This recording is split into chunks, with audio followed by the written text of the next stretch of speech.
Alright, so I know I'm a little late on this, but we finally do have Anaxa's full kit for Honkai Star Rail. So today I want to go over it and just really give my thoughts on his overall value to see whether or not he's going to be a good character for you to pull on your account. So starting out with his kit here, Anaxa is a Wind Erudition character, and I think he is going to be a pretty interesting sub DPS. So his basic attack is just a single target hit, nothing really too crazy on that, but a lot of the time you are actually going to be using his skill.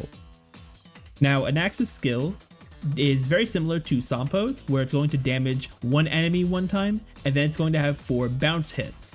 So bounce hits have an equal chance to hit any enemy on the field at the time. But the cool thing with Anaxa's skill is that these bounce hits actually will prioritize enemies that have not yet taken a hit of the skill, meaning that if you are fighting 5 enemies, you should be able to hit all of them one time with the skill. And this is going to be really important once we get to Anaxa's talent. And also with his skill, you also get a 20% damage increase on the current skill for each enemy that's on the field, meaning that if you have all 5 enemies on the field, you're going to get a pretty crazy damage increase from this. Now let's talk about his talent, which has some pretty big mechanics for his kit here. So his talent allows him to inflict one random weakness type to an enemy each time Anaxa attacks them. These weaknesses will last on the enemy for 3 turns, and it's going to prioritize types that the enemy is not currently weak to. So you really shouldn't have situations where if an enemy is already weak to imaginary, for example, that he's going to apply imaginary weakness onto them. He's going to try to stack up as many different weakness types as possible with this. And once you have at least 5 weakness types on an enemy, which for most enemies in the game, that's just an extra 2, then you're going to apply the qualitative disclosure state to those enemies. And when enemies have qualitative disclosure, Anaxa is going to deal 30% extra damage to them. And anytime Anaxa uses the basic attack or skill to hit those enemies, it's going to trigger a free extra use of the skill, which is pretty crazy. And this extra skill can't re-trigger your extra skill. It's not like an infinite kind of thing. You just get 1 skill per regular use of a skill. But this is really important because this extra skill does not use any skill points. So you are going to be able to get some pretty solid extra damage and also stack up even more weaknesses on other enemies to try to also get them into the qualitative disclosure state. Next up for the ultimate here, it's going to be an AoE attack, and it's going to apply the sublimation state to all enemies for 1 turn. While enemies have sublimation, they're going to be applied with all 7 weakness types, which will automatically put them into qualitative disclosure. And if the enemies don't have resistance to control debuffs, then they actually are not able to take action during the sublimation state, which is going to be really good to have more opportunities to get even more damage and more opportunities to keep the qualitative disclosure state up as much as possible. So very good stuff from Anaxa so far. So next up there with the technique. Whenever you use this technique, enemies will enter the terrified state. They will basically just run away from Anaxa for 10 seconds during the state, and if you start battle while enemies are terrified, it's going to start the battle as if you attack the enemy with a weakness type of theirs, regardless of if you actually did, which is nice. And when the battle starts, you're going to apply 1 weakness of the attacker's type to every enemy for 3 turns. So depending on which character you attack with to start battle, you're going to be able to apply their element to all enemies' weaknesses for 3 turns, which is really nice to make sure that your DPS is one of the weaknesses there, so you can already start to break down those toughness meters, which is a pretty solid effect for a technique overall. Like, I think Anaxa's technique is very solid. So now to move on to the traces as the last main parts of his base kit here. So his A2 trace is going to regenerate 10 extra energy every time he uses his basic attack, which I guess could be nice if you don't have enough skill points to use his skill, but you are going to want to use that skill as much as possible. And you're also going to regenerate 30 energy at the start of his turn if there's not any enemies on the field with qualitative disclosure, which is also really good because if you get that extra energy and it gives you your ultimate, you're going to be able to apply 7 weakness types and thus get qualitative disclosure. So pretty solid A2 trace there. Then for his A4, he's going to gain a buff based on how many Erudition characters are on the team, and this does include himself as well. So if you have 1 Erudition character, aka if you're running Anaxa as your main DPS, which is something I don't really recommend unless you have much higher investment on him, which we'll go over once we get to his Eidolons. you're going to get a 140% crit damage buff for Anaxa, which is going to be a pretty solid increase for his overall damage. But then if you have 2 erudition characters, meaning using him as a sub DPS while you have another main DPS erudition character, the entire team is going to get a 50% damage buff, which is super nice, especially for the Herda, who I think is going to be his overall best partner.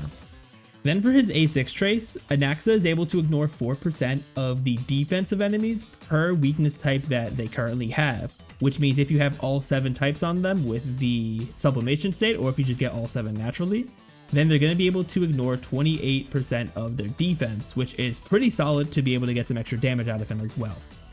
And finally, for his stat traces, you're going to be able to get 22.4% wind damage, 12% crit rate, and 10% HP on him, which is going to be solid to increase his overall damage there. So now, for those of you who want to invest a bit more in him, let's talk about Eidolons. So his E1 is going to allow him to recover 1 skill point on the first use of the skill, making that use free. And you're also going to be able to debuff enemies' defense by 16% for 2 turns whenever they're hit by the skill, which also just means more damage overall, not just for Anaxa, but also for your main DPS erudition character.